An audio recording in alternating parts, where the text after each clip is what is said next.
നമസ്കാരം.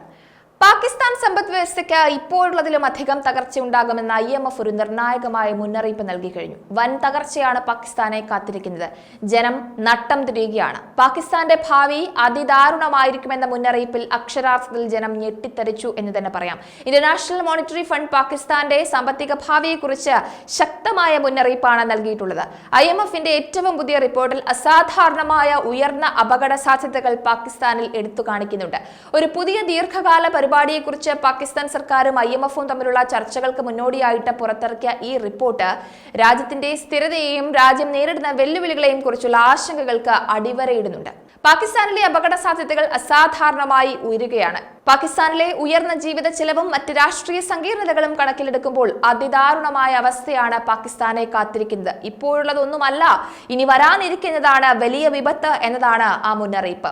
വിദേശ ധനസഹായം കുറയുന്നതിനൊപ്പം നയപരമായ പ്രശ്നങ്ങൾ, കടം പെരുകുക, ഇതെല്ലാം പാകിസ്ഥാന്റെ പുരോഗതിയെ തടസ്സപ്പെടുത്തുമെന്നും വിനിമയ നിരക്കിൽ സമ്മർദ്ദം ചെലുത്തുമെന്നും IMF മുന്നറിയിപ്പ് നൽകുന്നു. കൂടാതെ ഉയർന്ന ചരക്ക് വില, ഷിപ്പിംഗ് തടസ്സങ്ങൾ, കടുപ്പമേറിയ ആഗോള സാമ്പത്തിക സാഹചര്യങ്ങൾ തുടങ്ങിയ വലിയ ഭീഷണിയായിട്ടും നിൽക്കുന്നുണ്ട്. ഇവയെല്ലാം രാജ്യത്തിന്റെ സാമ്പത്തിക വെല്ലുവിളികളെ കൂടുതൽ വഷളാക്കുമെന്നും റിപ്പോർട്ട് പറയുന്നുണ്ട്.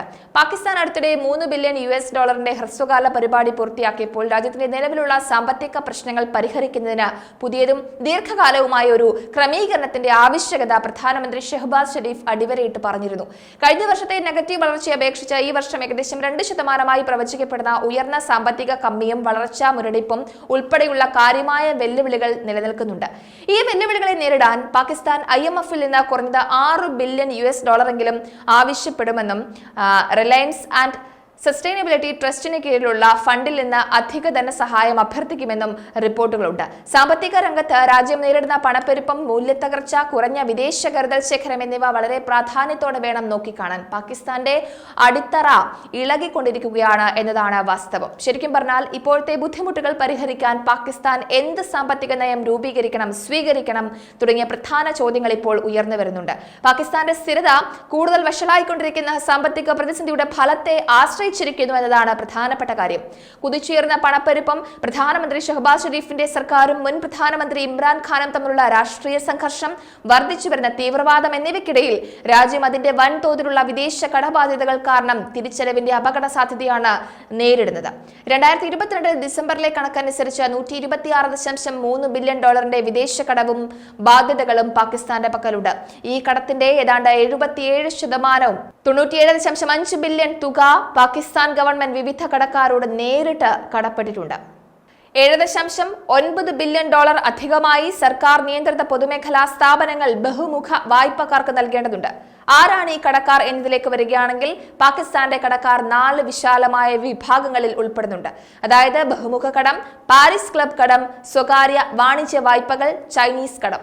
അതേപോലെ തന്നെ പാകിസ്ഥാന്റെ കടത്തിന്റെ ഒരു പ്രധാന പങ്ക് ബഹുരാഷ്ട്ര സ്ഥാപനങ്ങൾക്കാണ്. ഏകദേശം $45 ബില്യൺ വരും. കടം തിരിച്ചടയ്ക്കുന്നതിനും മറ്റ് വീഴ്ചകൾ ഒഴിവാക്കുന്നതിനും പാകിസ്ഥാന്റെ കയറ്റുമതി, നേരിട്ടുള്ള വിദേശ നിക്ഷേപം, വിദേശ തൊഴിലാളികളിൽ നിന്നുള്ള പണമൊഴുക്ക് എന്നിവയിൽ നിന്നുള്ള വരുമാനം ഏറ്റവും പ്രധാനമാണ്, സങ്കീർണമാണ്. എന്നിരുന്നാലും 3 നിക്ഷേപങ്ങളും ഇറക്കുമതി ബില്ലിനൊപ്പം വർദ്ധിച്ചു വരുന്ന കടം തിരിച്ചടവ് സമ്മർദ്ദവുമായി പൊരുത്തപ്പെടുന്നില്ലെന്നാണ് പ്രതീക്ഷ. ഉദാഹരണത്തിന് കഴിഞ്ഞ 3 വർഷമായിട്ട് പാകിസ്ഥാന്റെ കയറ്റുമതി വരുമാനവും പണമടയ്ക്കലും മൊത്തം $164 ബില്യൺ ആയിരുന്നു.